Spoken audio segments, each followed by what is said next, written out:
Co-living isn't just renting rooms. It's zoning, insurance, people, operations, and pressure most investors never prepare for. Everyone talks about the upside. Almost nobody talks about the breakdowns. This show exists because co-living deserves more than surface level advice. It deserves real operators, real case studies, real mistakes, and real systems. I'm Miller, And I'm Craig, and this is the Co-Living Show. a podcast built for investors who want high cash flow without pretending shared housing is simple. We're talking zoning that kills deals, insurance that actually works with density, design that survives tenants, and pricing rooms for real revenue. No fluff, no theory-only guests, no passive income fairy tales. If you want a real business inside of residential real estate, This is your room. welcome to the Co-Living Show.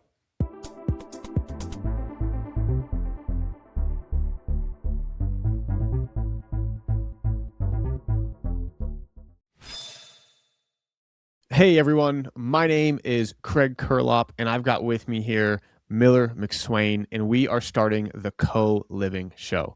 We're so excited to bring this to you. I've actually been running a podcast. Maybe some of you guys have listened to it before, called Investify, over the last 5 years. We recently decided to shut that down, and now we're building something much bigger, much better, and I think much more relevant to actually what you guys want to hear. All things co-living. Right now, there's not really a go-to podcast for all things co-living. We're talking, how do we find the deals? How do we analyze the deals? How do we operate these things? How do we scale? Everything co-living related we're going to be talking about here on this podcast. And we wanted to just start sharing that with you and the listeners. Miller, do you have anything you want to say? You want to share a little bit about why you want to do this show? Yeah, I think the great thing the listeners are going to get out of this show is that you and I have very different specialties in co-living, right? So I would say from my side, a lot of the information that I'm going to be bringing you guys is all based around operations. I have a previous engineering type background, and I apply a lot of those systems, processes. How do you manage room rentals at scale, right? And that's what I'm excited to bring to you guys. What do you think you're bringing to the table, Craig? I've been a real estate investor now since 2017, and I run one of Denver's top real estate investor-friendly teams. And so I'm bringing here the deal acquisition, some of the deal analysis, some of the renovations that are good for doing these, making them into co-living, and more kind of the upfront expansion side of things. The way that you could think of us is I'm the growth side and Miller is the making sure what we have is good side, the cultivating and the farming kind of side. And together, I think we can provide everyone listening a complete package of, maybe some of you relate more to me, maybe some of you relate more to Miller, but together, I think we give you this complete package of how do we find the deal, how do we run the deal, how do we analyze the deal, and then of course, how do you actually operate these things? Because that's how I see this coming together.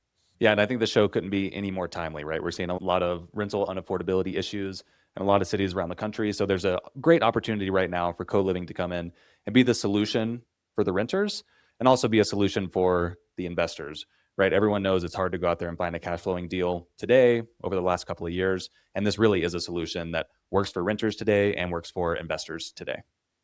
100%. I love the win-wins. Everybody in the space is what I really like. Everyone in the co-living space, their hearts are aligned with, we want to help the affordability problem.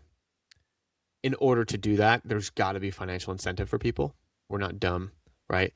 Being able to align those two things where investors are getting financially rewarded, the people living in these homes oftentimes are actually, we're preparing them to even become homeowners of their own. And there's just that whole kind of life cycle of the tenant to maybe they go off on their own apartment to then maybe they buy a home someday. And because a lot of it stems from the saving that they were doing. And we actually have one of our tenants that did buy a co-living home. So like, it's cool to see that come full circle. And we just want to continue to provide as much value as we can to everyone listening. I'm with you. Super excited for the co-living show. All right. So that's the show, guys. That's the quick 3 to 5 minute rundown. If you're figuring out whether you want to explore into the next episode, if you're into co-living, the expansion side, the operation side, getting nitty gritty, interviewing real-time co-living operators, interviewing real-time people that will actually help you build your co-living portfolio and build your co-living investments, this is the show for you.